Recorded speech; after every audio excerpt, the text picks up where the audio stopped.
시청자 여러분 안녕하십니까. 시사토론텐 정병준입니다. 우리 지역에 코로나19 확진자가 다시 갑자기 늘고 있어서 걱정들 많으시죠. 지난 주말 이후로 우리 지역에는 오늘 확진자 2명을 포함해서 모두 17명의 확진자가 나왔습니다. 한동안 이 지역에 확진자가 없어서 이대로 잘 정리가 되면 좋겠다 이런 기대도 했었는데 갑자기 확진자가 늘고 있어서 걱정입니다. 시사토론텐 오늘은 우리 지역에 갑자기 늘어나고 있는 코로나19 상황을 점검해 보고요. 여기에 대한 대책을 논의하는 자리 마련했습니다.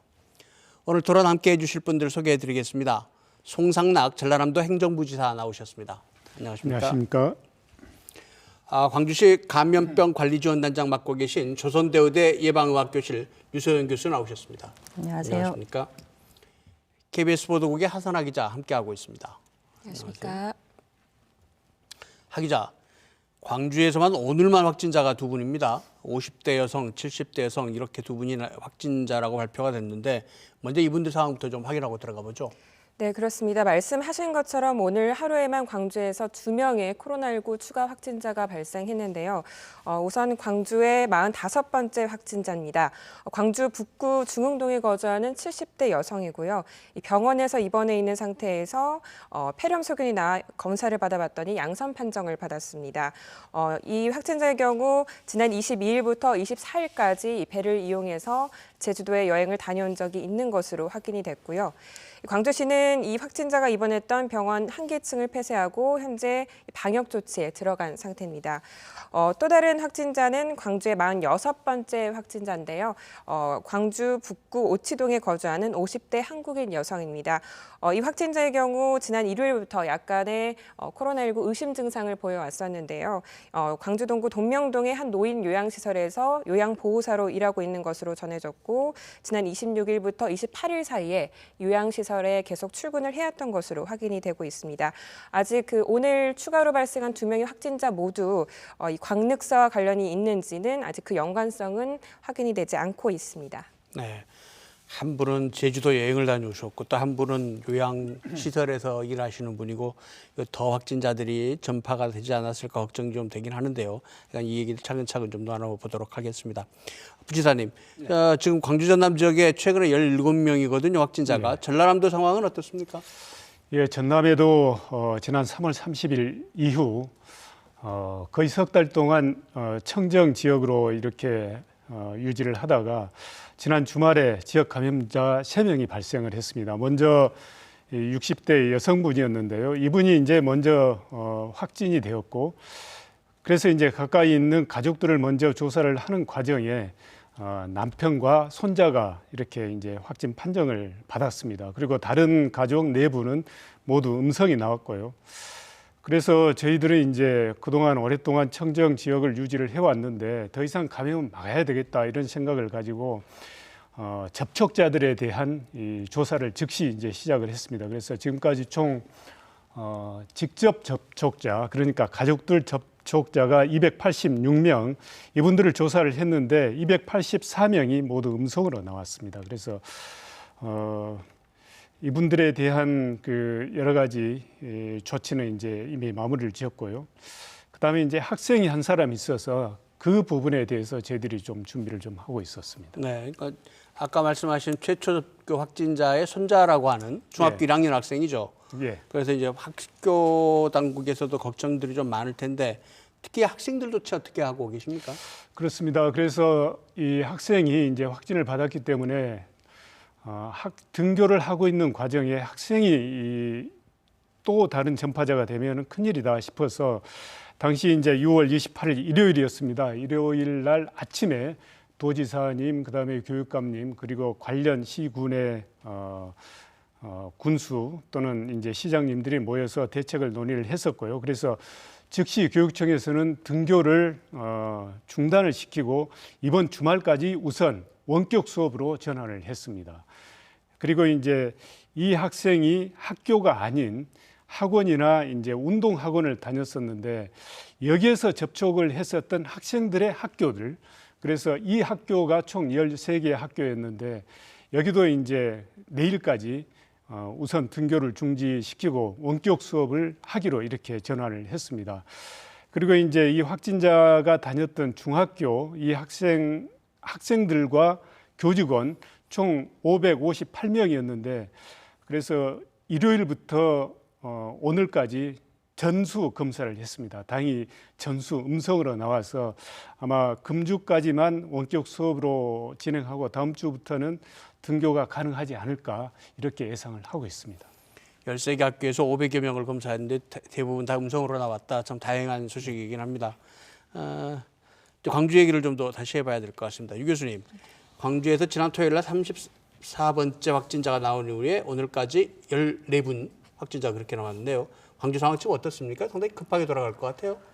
네, 염려스러운 상황이긴 한데요. 지난주 토요일에 34번 환자가 전남의 21번 접촉자로 분류되면서 검사를 실시했고 거기에서 확진 판정을 받았고 그날 이제 34번의 접촉자로 생각되어지는 35번 남편분, 그다음에 저를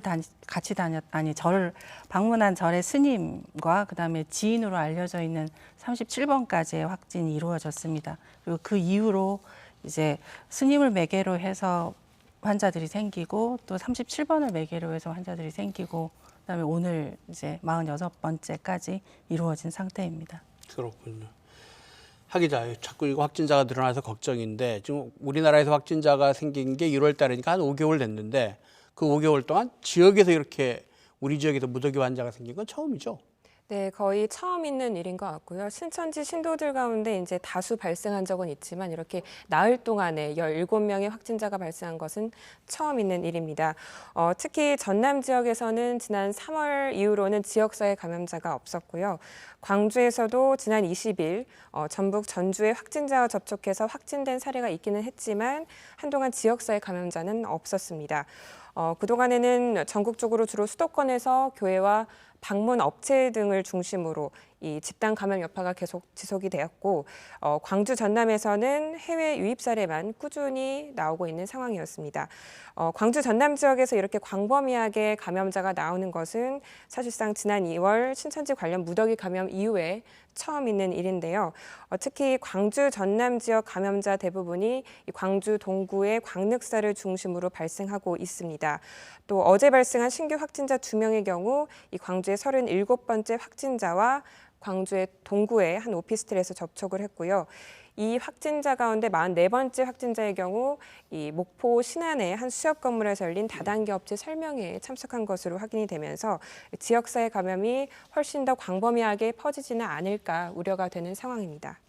지금 광주에서는 광늑사라고 하는 절, 그다음에 목포의 어떤 수협 회의실에서 열렸던 다단계 업체 설명회 이런 것들이 지금 중요한 포인트 지점으로 얘기들이 되고 있는데 그렇다면 말이죠. 지금 지난 주말에 맨 처음 나왔던 광주 34번째 확진자 그리고 전남 22번 이분들이 부부죠. 이분들이 최초에 어떻게 감염이 됐는지 확진 경로는 밝혀졌습니까? 이분들에 대한 최초의 감염 원은 아직 확인이 되지 않고 있습니다. 네. 최초 이번 지역 감염의 최초 시작은 지난 주말 가장 먼저 감염이 확인된 광주와 목포에 거주하는 두 자매였죠. 그리고 이 두 자매가 지난 23일 접촉한 것으로 확인된 이 광주 동구 광늑사의 한 승려가 같은 날 확진 판정을 받았습니다. 이후에 이 두 자매와 이 광늑사 승려와 접촉한 사람들 가운데 확진자가 계속 나오고 있는 상황이기 때문에 우선은 이 두 자매 그리고 승려 이렇게 이 두 군을 중심으로 코로나19가 전파하고 있을 가능성이 큰 상황인데요.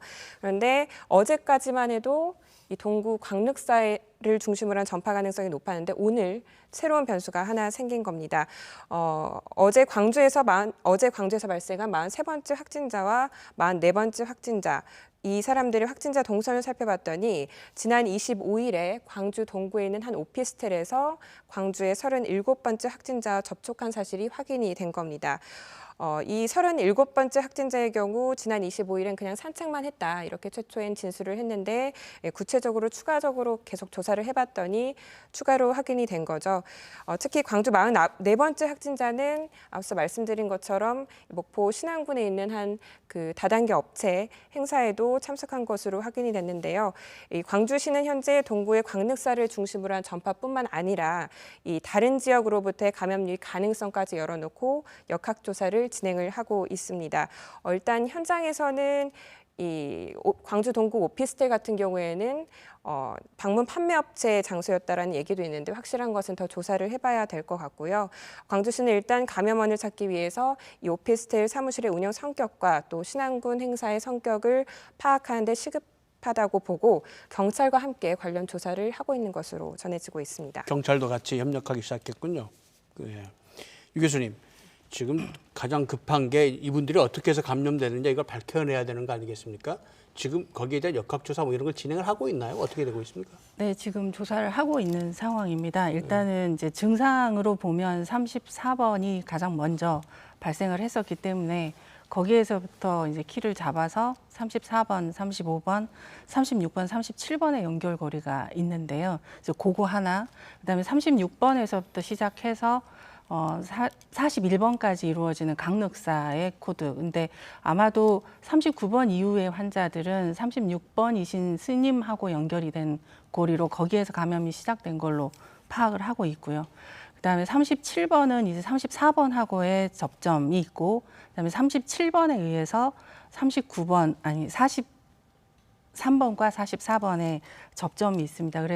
그리고 이 접점을 알고 보니까 앞에 기자님께서 설명을 해주셨지만 코인이라고 하는 다단계인지 방문 판매인지 하고 연결이 되어 있는 부분이 있습니다. 그래서 이것이 코인과 그다음에 광륵사라고 하는 절의 방문하고 이제 연결이 되어 있고요. 이제 중요한 건 채초인데 채초는 지금 코인이냐 아니면 코인의 가능성을 두고도 검토를 하고 있고 그다음에 광륵사에서 이루어진 여러 가지 법회하고 관련된 행사의 노출 여부도 확인을 하고 있습니다. 네. 좀 더 구체적으로 이 역학조사라는 건 어떻게 하는 겁니까? 역학조사는 질병이 발생하는 감염의 원인을 찾기 위한 조사이고요. 그래서 현재로 알려져 있는 거는 이제 보통 증상이 발생하기 이틀 전부터 시작해서 그때부터 이제 감염력을 가지고 있다고 간주를 하고 있기 때문에 이틀 전에 있어서의 이분들의 동선을 확인을 하고 거기에서 의심되는 분들하고의 접촉 가능성을 확인을 해서 이제 추적을 하고 있습니다. 그런데 최근에 대전 충남 지역에서 발생한 감염들도 그 이전에 신천지에서 처음에 발생했던 우리나라의 발생 양상하고는 좀 다르게 굉장히 빠르게 진행이 되는 부분도 있고 그다음에 지금 현재 광주에서 발생했던 34번 이후의 양상들도 저희가 예측했던 것보다는 좀 빠르게 일어나고 있기 때문에 혹시 그 이전의 접점들이 있을지에 대한 거를 찾아보고 있는 상황이고요. 그런 상황에서 보니까 이제 코인이라고 하는 방문 판계 혹은 다단계라고 하는 거, 그다음에 종교 시설의 방문이라고 하는 게 현재 발생하고 있는 코로나의 가장 중요한 소스가 되고 있는 것 같습니다. 그러니까 광주 광륵사라고 하는 절, 그다음에 목포 수협 사무실에서 있었다는 다단계 판매의 어떤 방문 판매 설명회, 이게 두 개가 지금 중요한 지점인데 이 중에 어떤 게 먼저다? 아직까지 여기까지 나오지는 않은 것 같군요. 목포의 수협 설명회는 28일에 있었던 것이기 때문에 예. 광주에서 발생하는 37번 이후의 코스에는 그거하고는 무관한 거고요. 예. 지금 이제 44번에 의해서 목포의 수협 설명회가 파급이 될 것인지는 이제 지금 현재 검사를 하면서 진행을 해봐야 될 것 같습니다. 근데 확보했던 명단에서 참석하셨던 분들은 오늘 검사상으로는 음성으로 나온 걸로 알고 있고요. 근데 이제 문제는 37번이 코인 판매하고 관계가 오피스텔에 사무실이 있었다는 그쪽. 그게 25일에 접촉을 했었던 부분인데 지금 이제 코인이 드러나지 않는 다단계나 방문 판매이다 보니까 실질적으로 환자분들이 진술을 제대로 하고 있지 않은 부분이 있습니다. 그래서 그런 부분에서 저희가 이제 위치 정보나 카드 등을 확인하면서 의심되는 장소를 추적해 가는 과정에서 코인이라고 하는 어떤 접점이 만들어진 상황이고요.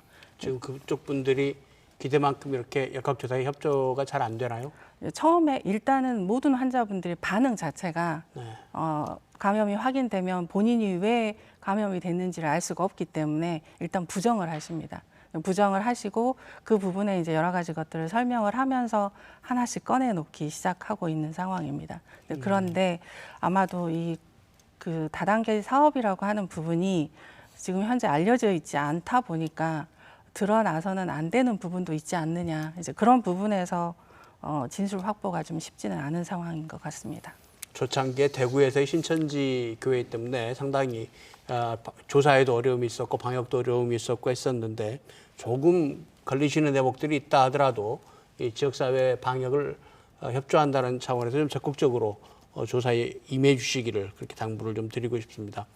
그렇다면 이런 조사들을 해나가면 교수님 감염 경로는 밝힐 수 있는 건가요? 다 나오긴 합니까 결국은?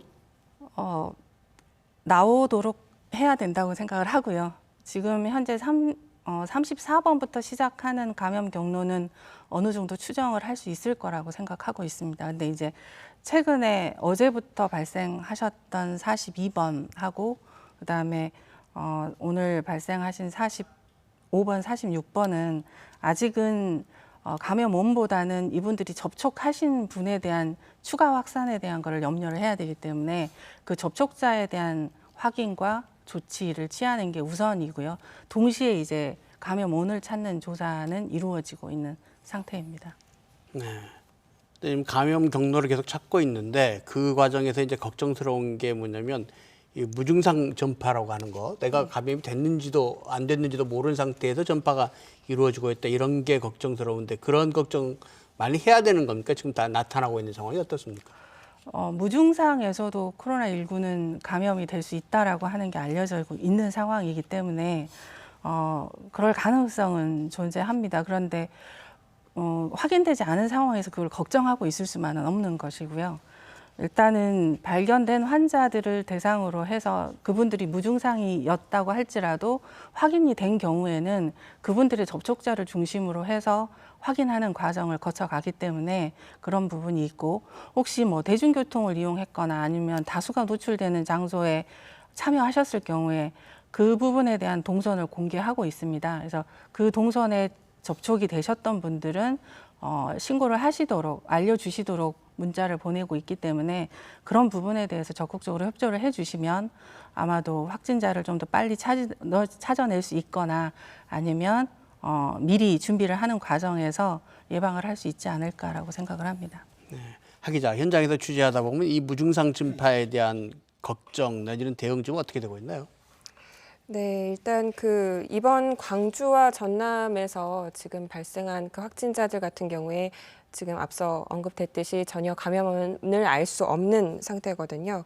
왜냐하면 이번 주말에 가장 먼저 감염이 확인된 광주와 목포의 친자매의 경우 최근 코로나가 확산했던 다른 시도에 방문한 적이 없고 또 앞서 지난 20일 전북 전주에 확진자와 접촉한 뒤 확진된 광주의 33번째 확진자와도 동선이 겹치지 않는 것으로 확인이 되고 있습니다. 또 한 가지 두려운 게 이 최근에 발생한 이 광주의 42번째 또 45번째 70대 여성 확진자들 그리고 오늘 저녁 발생한 이 46번째 확진자도 광주 동구의 광력사와는 전혀 연관성이 확인이 되지 않았고 뚜렷한 감염 경로가 확인이 되지 않고 있는 상황인데요. 때문에 광주시는 광주의 확진자들이 현재까지 파악된 동선이나 접촉자로는 정확한 감염원을 알 수가 없어서 코로나 무증상 전파자가 있을 가능성도 높다 이렇게 예측을 하고 있는 것로 알고 있습니다. 또 중대본도 이 코로나19는 특성상 무증상 초기에도 바이러스 전파가 이뤄지기 때문에 전국 어디서나 이 산발적인 감염이 발생할 가능성이 크다 이렇게 설명을 하고 있습니다. 교수님, 네. 지금 지금 나온 그 확진자들 얘기 들어보면 말이죠. 종교시설, 병원, 또 뭐 노인 요양시설 이런 포스트들이 나오거든요. 그러면 앞으로도 이걸 기준으로 해서 확진자들이 많이 늘어날 걱정을 해야 하는 겁니까? 어떻습니까? 일단은 걱정을 하는 건 필요할 것 같습니다. 이제 안 생기면 좋은 부분이긴 한데요.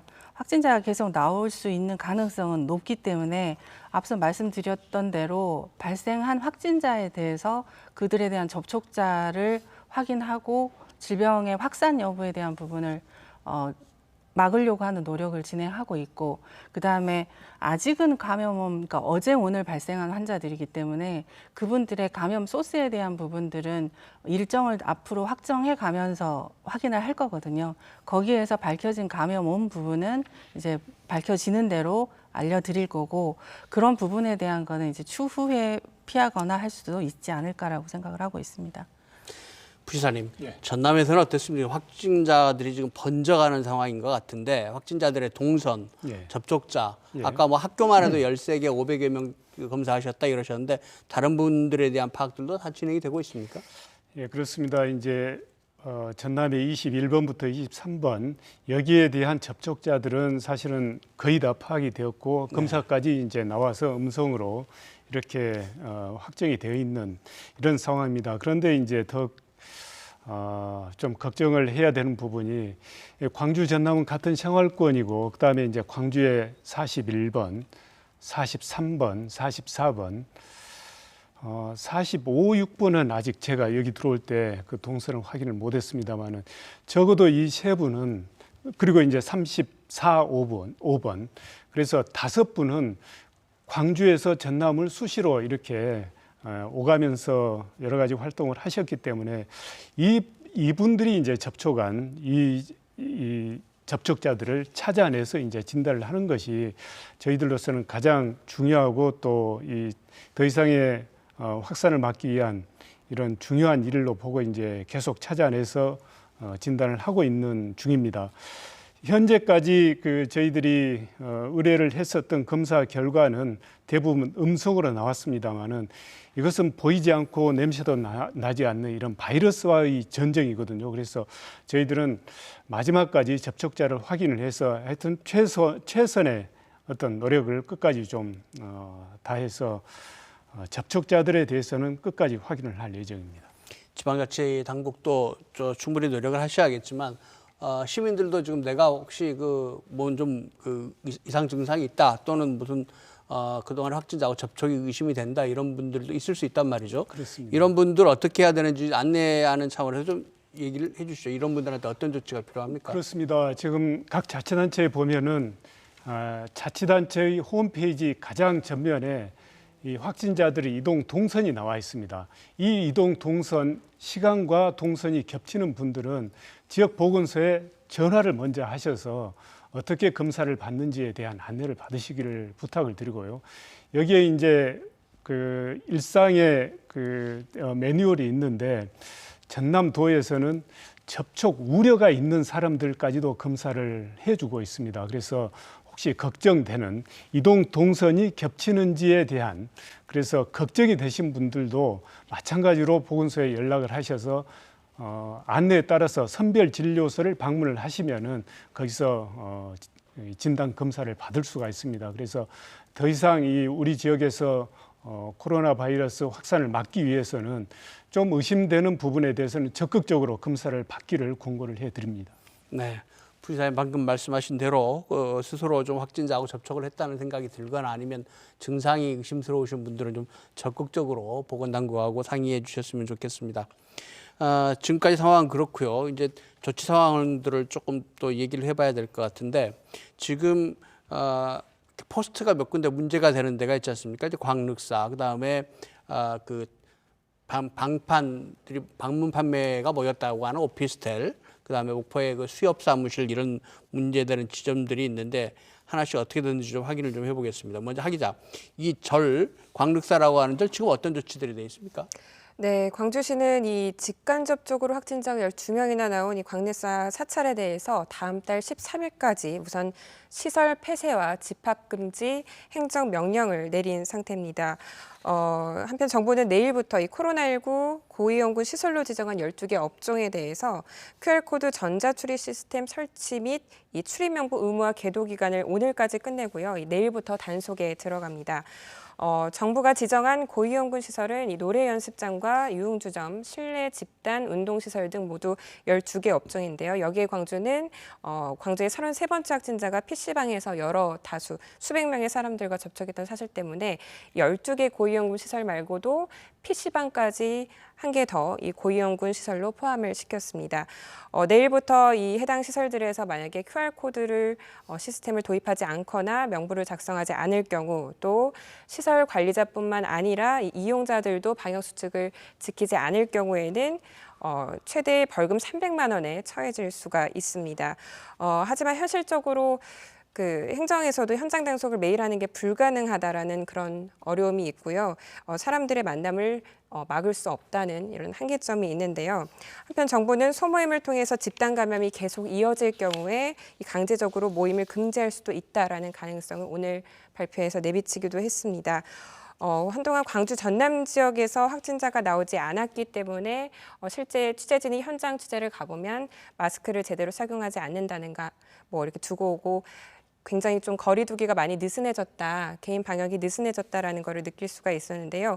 실제로 이번 확진자들 가운데 마스크를 쓰지 않은 채 한방병원을 방문하거나 또 검체 채취 후에 반나절도 안 돼서 이 대중 목욕탕을 방문하는 등 현장에서 제대로 방역 수칙을 지키지 않고 있는 점이 확인이 되고 있습니다. 네, 이런 때일수록 소모임을 자제하고요. 또 개인 방역에 신경 쓰는 일이 중요할 것으로 생각됩니다. 부지사님, 광주에서는 이제 PC방 때문에 또 확진자들이 많이 전파가 되고 했었는데 예. 사실 이 다중 이용 시설을 이제 조치에 가는데 사실 굉장히 숫자가 많아서 쉽지 않으실 것 같은데 이거 어떻게 하고 계십니까? 그렇습니다. 저희들은 가장 먼저 도민들께 말씀드리고 싶은 이야기가 일단은 다중 이용 시설 이렇게 분류를 해놨지만은 많은 사람이 모이는 특히 실내 공간에는 가급적이면은 가지 않는 것이 현재로서는 안전하다 이런 말씀을 좀 드리고 싶습니다. 그래서 오늘 저희 전남도에서는 도지사 특별 지시를 오늘 발령을 했는데요. 그래서 그 내용을 보면은 우리 도민들께서는 가급적 환자가 발생하고 있는 다른 지역에는 특별한 일이 아니면은 방문을 좀 자제해달라. 그다음에 이제 여러 사람이 함께 참석하는 소규모 종교 모임이라든가 방문 판매, 요즘 혹시 그 코인 설명회가 그런 것하고 연관돼 있을 수도 있는데 그런 장소라든가 또 여러 가지 뭐 동호회 모임이 될 수도 있는데 가급적이면 여러 사람이 모이는 실내 공간에는 가지 않는 것이 안전하다 이런 말씀을 드리고 싶고요. 그것을 3밀로 표현을 하고 있습니다. 밀접, 밀집, 밀폐된 공간 이런 것은 지금 현재로서는 좀 권장 드리기가 어려울 것 같고요. 그 다음에 이제 몇 가지 증상이 있습니다. 예를 들어서 두통, 인후통, 발열 이런 그 일반적인 증상이 있는데 그럴 경우에는 보건소로 즉시 연락을 해서 선별진료소를 방문해서 즉시 확인을 하시는 것이 좋을 것 같습니다. 그 다음에 이제 가장 중요한 것이 이 마스크를 쓰는 것인데요. 마스크를 증상이 있는 사람이 마스크를 쓰면은 전파 위험도가 아주 낮아진다는 이런 연구 결과도 있기 때문에 일단 증상이 있는 분들은 마스크를 반드시 써야 되고요. 그 다음에 자기나 자기 가족의 안전을 지키기 위해서는 거의 모든 우리 사회 구성원들은 다 마스크를 생활화해야 된다. 지금 현재 온도가 높아져 있기 때문에 쉽지는 않습니다. 그러나 이제 자기 가족, 그다음에 우리 사회 전체를 보호하기 위해서는 좀 힘들더라도 마스크를 쓰는 것을 좀 생활화해 주시기를 부탁을 드리겠습니다. 그다음에 이제 거리 두기인데요. 불가피할 경우에는 1m 정도 이렇게 거리 두기를 해드리기도 합니다만은 가급적이면 2m 이상 이렇게 거리 두기를 해서 더 이상 우리 지역에서는 확산되지 않도록 서로 간에 모두가 자발적으로 노력을 해주는 것이 필요할 것으로 이렇게 생각을 하고 있습니다. 부지사님께서 지금 걱정스러운 마음에 여러 가지 당부 말씀을 시민들께 드렸는데 잘 좀 유념해 주셨으면 좋겠습니다. 유 교수님이 다중 이용 시설 이게 이제 앞으로 전파가 걱정이 되는 지점이긴 한데 예방학 전문가라서 뭔가 좀 조언을 좀 해주셨으면 좋겠습니다. 이쪽에 관리 감독 어떻게 해야 됩니까? 현재 뭐 관리 감독은 앞서 부지사님이나 기자님이 말씀하셨던 그런 이제 행정적인 조치이고요. 최소한의 모임이나 행사를 개최하는 거를 막도록 하는 게 이제 필요할 것 같습니다. 그런 이제 뭐 제도적인 혹은 법적인 조치 외에 이제 가장 중요한 게 그것을 실천하는 이제 시민의 태도일 것 같습니다. 그리고 이제 그런 방법들에 대해서는 앞서 말씀을 해주셨기 때문에 제가 한 가지만 더 당부를 드리고 싶은 거는 지금 현재 이제 이번 주말을 통해서 발생한 코로나에 대해서 이제 다중시설을 이용하고 그것을 통해서 접촉자로 확인이 되시거나 아니면 이용하신 분들이 이제 많은 검사들을 실시하셨고 아직은 다행스럽게 음성 판정을 받은 상황입니다. 그런데 그 음성 판정이 현재 그 접촉으로부터 확실하게 안전하다라고 하는 걸 의미하는 거는 아니거든요. 왜냐하면 노출된 시점에서 소위 잠복기라고 하는 게 있습니다. 노출돼서 증상이 발생할 때까지의 시간을 잠복기라고 이야기하는데 코로나의 경우는 최장이 한 14일 정도를 보고 있습니다. 근데 보통의 지금 현재 저희들이 찾아내고 있는 확진자의 접촉자들은 그 증상 발현 시점에서 2일 정도가 되는 부분들이고 그분들이 접촉을 했을 때 증상이 또 발현될 때까지는 1, 2일 정도의 사이밖에 이루어지지 않는다라는 거죠. 그래서 지금은 설사 감염이 됐더라도 이분들이 그 감염력을 갖고 있지는 않기 때문에 검사를 했을 때 음성으로 나올 가능성이 굉장히 많습니다. 그래서 자가격리로 분류가 되셨건 능동감시로 분류가 되셨건 등 간에 음성 판정이 나왔다고 해서 이게 안전하다, 다른 사람에게 피해를 주지 않는다라고 판정하시고 그거를 지키지 않으시면 안 된다라고 하는 거고요. 그래서 자가격리로 분류되시는 분들은 2주 동안의 격리 기간을 지켜주시면서 생활 수칙을 지켜주셔야 되는 거고, 그다음에 능동감시나 그 외에 나머지 검사를 진행하셨던 분들은 지금 음성이라고 해서 안전하다라고 하는 생각은 조금은 말아주시고 생활 속에 있는 앞서 말씀드렸던 여러 가지의 원칙들, 그다음에 개인 위생하고 관련된 부분들을 확인하시면서 본인의 몸 상태, 증상의 변화나 발현이 있는지에 대해서 관심을 가져주시고 있다면 그때 다시 한번 보건소나 아니면 콜센터인 1339에 전화하셔서 상담을 받으시는 게 좋을 거라고 생각을 합니다. 우리 부지사님이나 지금 예방학 전문가나 계속해서 생활 수칙 좀 잘 지켜달라. 그리고 뭔가 몸에 이상이 있으면 적극적으로 보건당국에 연락해달라. 계속 지금 강조해서 지금 시민 여러분께 말씀을 드리고 있습니다. 꼭 유념해 주셨으면 좋겠습니다. 하 기자, 다중이용시설과 관련해서 지금은 우리가 이제 1단계 생활 속 거리두기 상태이긴 합니다만 이 상태에서도 문제가 되면 행정조치를 할 수 있죠, 지자체가? 네, 그렇습니다. 이 감염병 예방법에 따라서인데요. 이 예방법 49조에 따라서 이 같은 상황 속에서도 이 보건복지부 장관이 아니더라도 이 각 시도지사 또 시장과 군수 등은 이 감염병 예방을 위해서 시설을 폐쇄하거나 출입을 통제할 수 있는 권한을 행사할 수가 있습니다. 이번 광륵사의 경우도 확진자가 나왔기 때문에 광주시가 해당 시설에 대해서 시설 폐쇄와 또 집합금지 명령을 내렸던 것이고요. 이전에도 이 광주 전남 지역에서는 이태원 클럽발 코로나19 확진자가 없었지만 광주시와 전라남도에서 이 유흥시설 집합금지 명령을 내린 적이 있습니다. 광주 광륵사란 사찰에서 무더기로 확진자가 지금 계속해서 발생을 하고 있는 상황이기 때문에 이 예방법에 따라서 이 광주 전남 종교시설 전반적으로 시설 폐쇄 명령을 내릴 수도 있지 않느냐 이렇게 생각을 하실 수 있을 것 같은데요. 광주 전남에서는 아직까지는 그렇게까지 검토를 하지 못하고 있는 것 같습니다. 왜냐하면 이 다른 시설들과의 어떤 형평성 문제라든가 어떤 종교 탄압 을 주장하면서 이렇게 반발하거나 이런 상황들이 있을 수 있고요. 때문에 그만큼 예방법에 따라서 집합금지나 시설 폐쇄 명령을 내릴 수 있지만 그렇게 현장 상황은 간단치 않은 걸로 보입니다.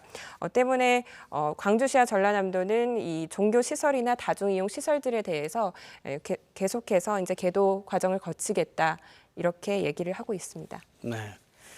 부시사님, 전라남도 상황을 보면요, 또 한 가지 걱정되는 게 이제 해외에서 들어오는 분들이에요. 얼마 전에 그렇습니다. 우리 지역은 아니지만 러시아 선원들이 또 많이 집단 감염이 됐고 했는데 이분들에 대해서는 어떤 조치들을 지금 하고 계십니까? 예, 이제 우리 지역에 보면은 이제 국제공항, 무안공항이 있고 그다음에 이제 여러 항만들이 있는데 지금 현재로서는 이제 국제공항은 실제 그 운행을 하지 않는 상태고요. 그다음에 이제 그 항만에도 여객선은 지금 없습니다. 그러나 이제 수리 선박이라든가 또 화물 선박 이런 선박들이 오고 거기에 선원들이 이제 하선을 하기도 하고 또 하선할 가능성도 있고 그래서 저희 도에서는 혹시라도 해외에서 이렇게 전염이 될 이런 상황을 막기 위해서 하선을 선원들이 할 경우에는 먼저 검사를 거쳐서 음성인 경우에만 하선을 허락을 해주고 있습니다. 그래서 여기서부터 감염 우려는 좀 낮은 상황이고요. 그런데 이제 인천공항을 통해서 우리 지역으로 오는 분들이 있습니다. 그래서 지금 4월 1일부터 저희들이 선제적으로 도착하면은 즉시 3일 이내에 검체를 해서 검사를 한 후에 음성인 경우에는 이제 자가격리 2주로 들어가고요. 만약에 거기서 양성으로 확진이 되면 이제 병원으로 입원을 시키는 이런 조치를 하고 있는데 지금까지 약 3,700여 명의 이제 검사를 했었고요. 그 과정에 5명이 양성 확진이 되었습니다. 이것이 이제 우리 도에서 선제적으로 했기 때문에 이런 분들을 먼저 발견을 했고요. 만약에 이런 선제적 조치가 없었다 하면은 이분들이 지역 감염의 어떤 원인이 되지 않았을까 이런 생각도 했기 때문에 그 당시 이제 우리 도에서 선제적으로 했던 것이 참 다행이었다 이런 생각들을 좀 하고 있습니다. 유 교수님, 지금 광주 전남 지역에 최근에 17분의 확진자가 나왔는데 사실은 증상이 그렇게 심한 분들은 별로 많지 않은 것 같아요. 근데 지금 조선대병원에 한 분이 입원해 계신가요? 두 분이 있습니다. 두 분이 계십니까? 네. 이분들에 대한 치료는 어떻게 하고 있습니까? 현재 코로나19는 바이러스 자체를 그러니까 사멸을 시키거나 하는 직접 특이적인 치료제는 개발이 되어 있지는 않습니다. 네. 지금 현재 이제 여러 국가나 기업, 좀 우리나라를 포함해서 그 치료제 개발에 대한 이제 노력을 하고 있는 걸로 알고 있고요. 현재로서는 증상의 단계에 따라서 입원해서 대증 치료를 하고 있습니다. 뭐 수액요법이라든지 아니면 폐렴 증상이 있으신 분들은 산소 공급을 하는 인공호흡이나 아니면 체외 산소 투입 등의 치료를 진행을 하고 증상에 따라서 필요한 조치를 취하고 있고요. 최근에 코로나19에 대한 특이적인 바이러스는 아니지만 다른 목적으로 개발돼서 안정성이 확인된 치료제들을 코로나19에도 반응이 있다고 해서 사용을 하고 있는 상황입니다. 그래서 예를 들어 처음에 에이즈 치료제라고 했었던 킬레이트나 최근에 에볼라 바이러스 치료제라고 하는 치료제, 그다음에 말라리아 치료제와 같은 부분들이 활용이 되고 그것에 대한 효과 여부에 대한 실험도 진행을 하고 적용을 하고 있습니다. 네, 지금 입원해서 치료를 받아야 될 분은 2분, 뭐 그렇게 많지 않은데. 아니요, 그렇지는 않습니다. 모두 다 입원해 계시는 상황입니다. 예. 조대병원에만 조대병원에만 두 그렇군요. 분이시고요. 네, 전남대병원 빅골에 같이 있습니다. 예. 그런데 뭐 그런 일이 없어야겠지만 지금 뭐 어떤 언론들은 가을에 대유행할 거다 이런 보도들도 나오거든요. 지금 코로나가. 근데 만약에 2차 대유행이 있을 경우에 이건 뭐 가정에서 질문은 드립니다만 대비는 해야 될 것 같으니까 지금 병상이나 의료진 이런 것들은 충분히 확보가 돼 있습니까? 광주는 어떻습니까, 상황이? 뭐 광주의 상황은 전라남도하고 동일하다라고 보시면 될 것 같습니다. 근데 현재 국가음압병상이라고 하는 국가가 관리하고 주로 중증의 환자들이 입원하게 되는 병상은 전남대에 5개가 있고요. 조선대에 10개, 그다음에 빅고을 포함해서 있는 상황이고 그 부분을 아직은 다 채우고 있지는 않습니다. 그리고 빅고을 전남대 병원을 저희가 광주시에서는 감염병 전담병원으로 처음에 발생을 했을 때 지정을 했고 그것에 대한 병상들을 준비해서 운영을 하고 환자의 규모에 따라서 병상 여부를 결정을 하고 있는 상황입니다. 그래서 현재의 상황에서는 환자를 치료하는 부분에 있어서 병상 부족인 상태는 아닙니다만 앞으로 추가적으로 발생할 상황에서 이제 많은 준비들을 해야 되지 않을까라는 생각을 하고 있고요. 다만 광주의 경우에는 공공의료원이라고 하는 기관이 없기 때문에 위급한 상황에서의 병상을 수급하는 부분이 굉장히 어려울 수 있습니다. 이런 부분들에 대한 것도 다른 이제 공공병원들을 대상으로 해서 준비를 하고 있는 걸로 알고 있고, 그다음에 전라남도와 인근의 호남 지역 곤역에 대한 협조들도 이루어져야 할 것으로 생각하고 있습니다. 부지사님, 전남 상황은 뭐 지금 환자가 그렇게 많지 않아서 급하진 않아 보이는데 그래도 준비를 좀 해야겠죠? 지금 어떻게 준비하고 계십니까? 그렇습니다. 지금 현재보다 더 악화되는 상황을 우리 행정에서는 반드시 대비를 해야 되고요. 그래서 이제 전남에 그 공공의료원이 3군데가 있습니다. 순천의료원, 강진의료원, 그다음에 목포시에서 운영을 하고 있는 목포시 의료원이 있는데 전남에서는 이제 감염병 전담병원으로 이 순천의료원과 강진의료원을 지정을 해서 평상시에 격리 병상을 확보를 하도록 하고 있습니다.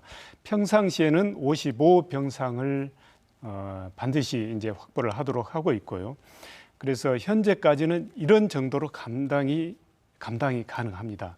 그러나 이제 앞으로 혹시 더 이보다 훨씬 더 많은 숫자가 발생할 경우에는 이 세 개 의료원, 순천, 강진, 목포 의료원 합해서 병상이 337병상입니다.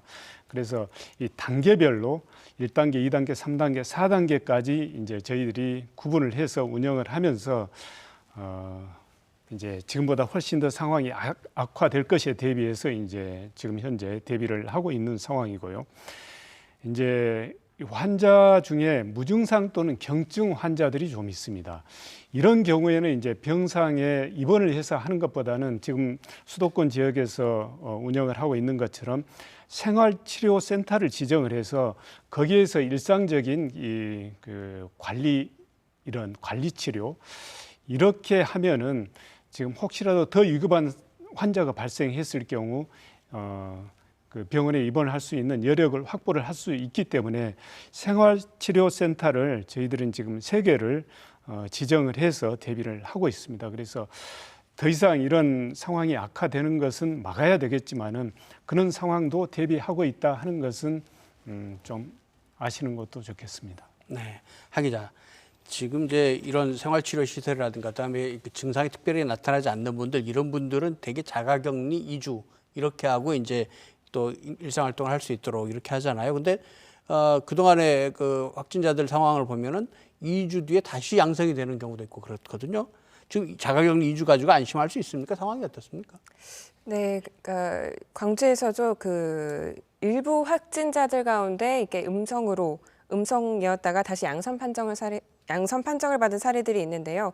지난 3월 코로나19 확진 환자가 격리 해제를 앞두고 시행한 검사에서 다시 양성이 나온 겁니다.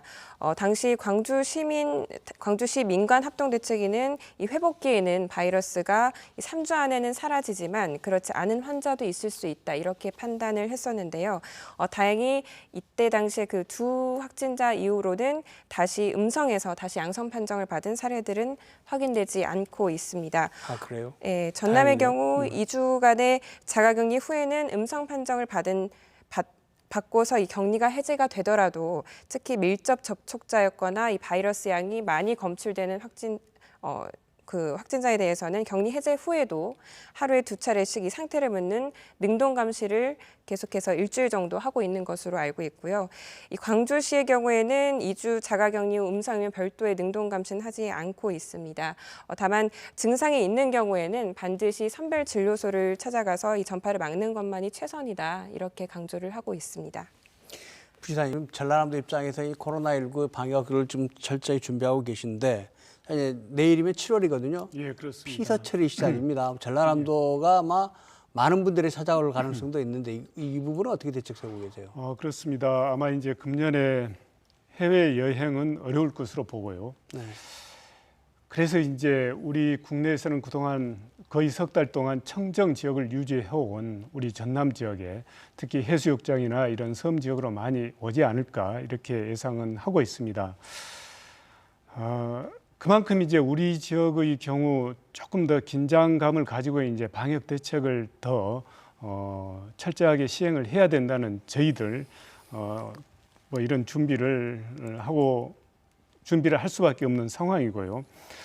그래서 이제 저희들이 몇 가지 현재 조치를 하고 있습니다. 전국에서 유일하게 해수욕장 예약제라는 것을 지금 실시할 예정입니다. 이제 우리 지역에 있는 15개 해수욕장에 대해서는 바다 여행이라는 이 홈페이지가 있는데요. 저 스마트폰으로도 접속이 가능합니다. 이 바다 여행을 들어가면 전라남도 해수욕장에 대한 이 예약을 할 수 있는 시스템이 갖추어져 있습니다. 그래서 여기를 통해서 예약을 하고 오시고요. 그리고 이제 스마트폰이 없거나 아니면 모르고 오신 분들도 있을 수가 있기 때문에 전화라든가 아니면 그렇게 혼잡하지 않으면 현장에서도 예약을 해서 해수욕장 입장이 가능하도록 이렇게 할 예정입니다. 이렇게 하는 것은 해수욕장에 가급적이면 적정한 인원이 들어가서 거리 두기를 유지를 한다거나 아니면은 마스크를 착용한다거나 해서 경각심을 갖도록 하는 이런 목적이 있거든요. 그 다음에 이제 외부에서 많이 오시기 때문에 이런 이 해수욕장이나 아니면은 다른 유원 시설을 통해서 감염이 되지 않도록 하는 이런 목적이 있습니다. 그래서 반드시 해수욕장 가실 때는 검색을 해 보시고 가시는 것이 좋겠다, 이런 말씀을 좀 드리고 싶습니다. 그 다음에 이제 우리 전남 내에 다른 어떤 물놀이 시설이라든가 야영장이라든가 이런 것도 있는데, 여기 가실 때는 반드시 마스크, 그 다음에 거리 두기, 이런 것을 통해서 모처럼 가족 간에 아니면 친구들 간에 휴식을 또는 이제 어떤 힐링을 찾아갔는데 여기에서 감염이 된다거나 하는 이런 일이 없도록 해 주시기를 미리 좀 부탁을 드리겠습니다. 네, 유 교수님 이제 토론 마쳐야 될 시간인데요. 뭐 오늘 여러 가지 얘기하셨습니다. 다 하셨겠지만 마지막으로 우리 시청자들께 요거는 좀 주의해 주십시오. 다시 정리하시더라도 포인트만 찍어서 어떻게 예방해야 되는지 말씀해 주시고 토론 마치겠습니다. 네, 코로나19 상황이 아마도 생각보다 굉장히 오래 가고 그다음에 예측할 수 없는 상황으로 전개되는 것 같습니다. 그래서 예전의 생활로 돌아간다라고 하는 건 당분간은 상상하기가 좀 쉽지는 않을 것 같고요. 그런 의미에서 앞서 계속 말씀을 드렸던 생활 속의 거리 두기 혹은 방역이라고 하는 부분, 마스크 착용, 그다음에 손 씻기와 같은 개인 위생, 기침 예절과 같은 부분이고요. 그다음에 다수가 모이는 장소나 행사에 참여하시는 것, 유행이 이루어진 지역을 방문하시는 것 등에 대한 거는 최대한 좀 자제해 주시는 게 스스로를 보호할 수 있는 중요한 방법이 아닐까라는 생각을 합니다. 네. 네. 예, 오늘 토론 함께해 주셔서 감사합니다. 예. 네. 감사합니다. 한동안 확진자가 없어서 코로나19에 대한 생각들이 좀 느슨해질 수도 있습니다. 그렇지만 어제 오늘 전파 경로도 아직 밝혀지지 않은 확진자들이 나왔기 때문에 혹시 긴장을 늦추셨다면 이제 다시 바짝 조여야겠습니다. 그래서 이 어려운 상황을 우리 공동체가 슬기롭게 함께 극복했으면 좋겠습니다. 시사토론10 오늘 순서 여기서 마치겠습니다. 다음 주 화요일 이 시간에 다시 찾아뵙겠습니다. 안녕히 계십시오.